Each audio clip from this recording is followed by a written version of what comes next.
Everyone, Trudy here, and I just wanted to just share with you a very brief tutorial about infographics, particularly in Canva.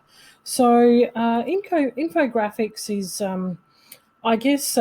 it's a term that's been around for a long time, but it has so many different meanings. But basically, you can tell by the title, it's information being delivered with graphics. So the aim is to actually use graphics as much as possible, but also I guess the aim is to compress the amount of information. So it's almost like step by steps, or something like that. It's probably much easier if I actually show you. But I guess one of the reasons that people ask is like, why would we use infographics? Now, for someone like me who's been teaching behavioural psychology for a long time, one of the reasons that I know for a fact it's really, really important to cut down the level of information that we're providing to everyone is because of a few reasons. One is that we all actually have different ways that we represent information, the different ways that we accept information into our psyche. So most people on the planet fit into one or two categories. So for instance, I'm very visual. I don't like seeing lengths and lengths of pages and pages of information. So for me, if I'm going to go and look at a blog or look at an advertising campaign or something like that, and there's too many words, I'm one of the group of people that actually prefer much more visual than actual written information. So again, there is also the other group of people that prefer much more written information than visual. So again, there's an enormous amount of data that's out there about the different types of ways that we take in information and we process information. And I have to say that the visual aspect has continued to increase how much people prefer visual information than just words. Now, I know that there's lots of things that have happened over the last 20 years, which has caused that. One of it is we have so many choices nowadays that we actually often get overwhelmed and overloaded with information. So a lot of people just want quick glimpses of information. A lot of people want to be able to make a decision very quickly without having to sit down and actually, be overloaded with data and information. So the other thing is that as I said, we also live in a very rushed society. We have so many things that we are trying to manage, and we're also in a technology era where we are really constantly bombarded with a lot of information. So our minds don't often get an opportunity to rest and recover. So a lot of people, without even realizing, are more drawn to images than they are a lot of words and data. And places like Instagram, for instance, realised this a long time ago. And you look at also Twitter with a particular word count. So again, there's a lot of behavioural psychology in all of the things that we do.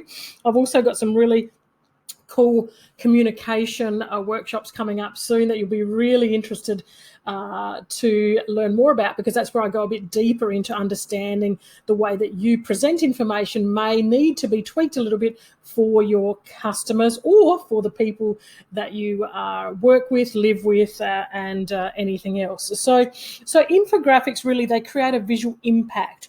And as I said, it really is high statistics coming in that a very large majority of the population enjoy visuals as their dominant way to process information. So it really makes sense to use it in your branding and your marketing as well. So it's really just a way of giving people a snapshot, because if you think about it, in today's digital landscape, there's so much information. It's so easy to get answers to things that people want. You can go and do a quick search somewhere and you'll find information, but people sometimes turn off when they see too much information. So I guess infographics is a way of really grabbing people's attention really quickly, okay? So there are a whole range of different types of infographics, and it's a huge topic. So I don't want to cover everything because I want you to go and explore. You now have the word infographics. You can go and look and explore more on your own. But, overall, there's statistical infographics, information, timeline, process, geographic, making comparisons between, say, for instance, different services, different products or whatever, list infographics, and it goes on and on and on. So the one that you're seeing on the screen at the moment is a very quick worded infographic, which is taking people through the a workshop that I've actually delivered online and face-to-face. And so it's really just 6 steps. So again, there are many different infographics. So I want to just show you a couple. So this is an infographic, just something very simple. It just, again, you could have this same information in words, and some people are going to be drawn to this particular image, and then you can have the words below the image if it's on your website, or if it's in one of your ebooks, or you know, your online course, or your marketing, whatever it might be. Just remember, if you can, use some images with maybe percentages or whatever else you want to share with people. Grab their attention with something that is very visual to start with, and then you can lean into more information and data after that. A lot of people do that with blog posts, for instance. So again, they've just shown a particular timeline of increase or changes that have taken place, you know, with between literature and newspapers and using the internet and stuff. So again, as you can see, infographics are significantly different. Again, if you've managed to watch any of my the psychology of colour modules anywhere, you will. I talk a lot about this in the psychology of colour and how to use it and how people are drawn to particular colours. So again, just keep in mind that a lot of the people that are creating marketing tools have a lot of knowledge in behavioural psychology, and that's why they use particular fonts that are really clean and easy to read. They use white space. The mind does like a lot of white space. I know some people don't like it. Designers say, no, we don't want white space, but this white space, you know, is actually really valuable. So you can see here an infographic taking people through, again, some 6 steps. Here we've just got some statistical data, and here we've got, for instance, a learning pyramid. So these are just some examples. There are so many.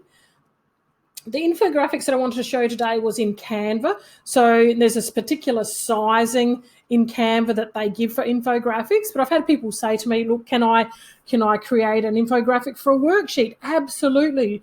An infographic, there was a particular size that came out where people started to call an infographic, you know, this particular sizing. It's something like 20 centimetres to 50 centimetres or something like that. It's like a very narrow piece of paper. So it's basically almost like, say, a third of an A4 piece of paper or US letter size. But again, you can create an infographic and make it an entire page. So this is just giving you an example that the template in Canva will give you a specific sizing, which is similar to these. So these are all individual infographics. These are to do with nutrition. You know, a lot of dietitians and people would use these sorts of things. And here's another one that's just to do with medical stuff. But really, you can use infographics for every possible topic you can think of. So what I'd like you to do is I'd like you just to show you the infographic space and templates in Canva. So let's have a look at that now. So if you go to the front of your Canva account and you just type in infographic, it'll come up instantly.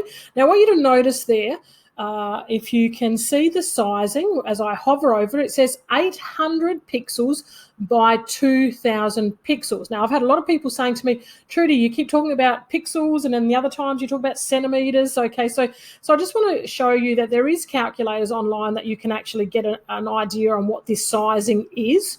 So 800 by 2,000 pixels. I've done it before, but I'll just pop it in here for you to have a look at. So we've got 800 pixels. So we just want to type in to a conversion, I guess, website. So I'll leave some links below this particular module so that you can go and find some. But if you would have just put into your search bar pixels to centimetres conversion, you'll find many free options. So I just typed into that 800 pixels, and I'm converting to centimetres.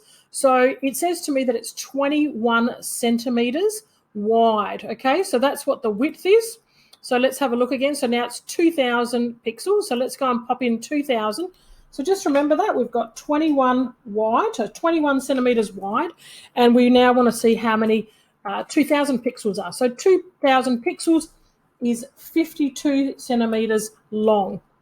Okay, so that gives you an idea. When we click on this, so click on Infographic, you'll see all of them here. But just remember, for me, I just find it much easier to click a blank one. But because at the moment you may not have seen this particular infographic templates before, I'll just have a little scroll so you can have a little look here. The different reasons why people are creating infographics, just to give you an idea. But really, honestly, no matter what your business is, no matter what your product or service is, you will be definitely able to use infographics. And trust me, I know that your conversions of people reading your blogs or going to your website or using your digital products, wherever it might be, if you can use infographics, trust me, people really will engage and connect a lot more with them, and you'll, at least to start with, even just get some attention. People love to skim over things really quickly. So again, here a place has done a steak guide, the way that different steaks are, 5 reasons to give to charity. Here's some diagrams, effects of people around introverts, how to help children read. There's just so many different things that you can use an infographic for. Now, please just remember, I talk about this in every tutorial that I record. These templates are not open slather for you to go and take and sell or whatever. You must go and read the Canva terms and agreements and guidelines to see how you can use these, because remembering that someone has created this, either an author for Canva or Canva staff, so you have to make some significant changes. These are really good to get some ideas for, but remember, go and read the terms of agreements about how you can use these particular templates. And I mean by not offering them for sale and things like that. There are some particular personal uses that you can have, but you can't just take these templates and start selling them, for instance, to others or anyone thing like that. But again, do your own research, read the terms and agreements within Canva. So let's have a little look around. I want to keep this brief because I want you to actually practice and do your own research as well. So you just click blank.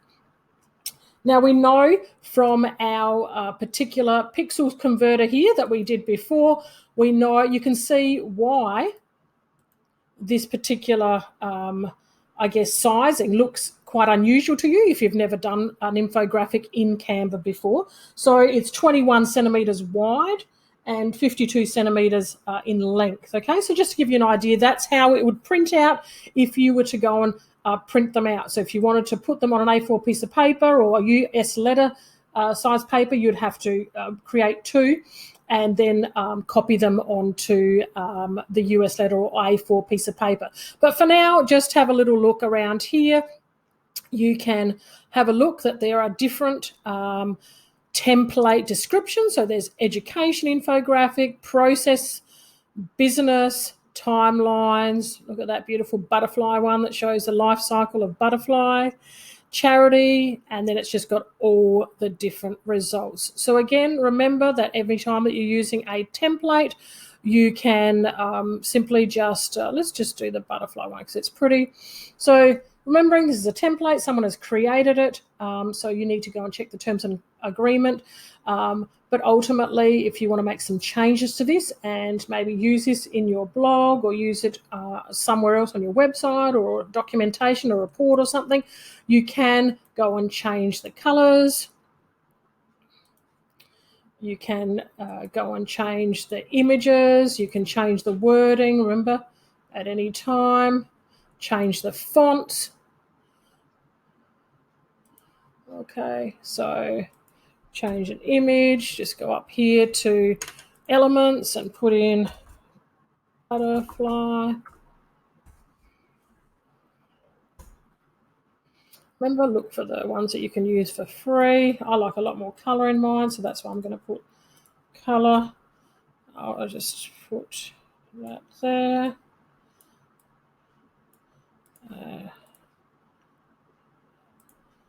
So again, just remember that you can play around with this and do what you like with it. Let me delete the the paid copy. Okay, so again, you can make any changes that you want to the particular infographics, and you can go and download it as you would anything else. So remembering that the size is going to be 21 centimetres wide, so across there, and the length is about 52 centimetres.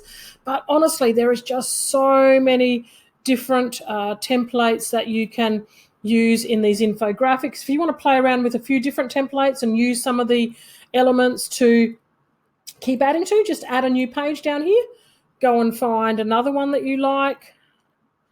Oh God, I'm actually really fussy with colors. So I'll just, here we go. There you go, best times to post on social media.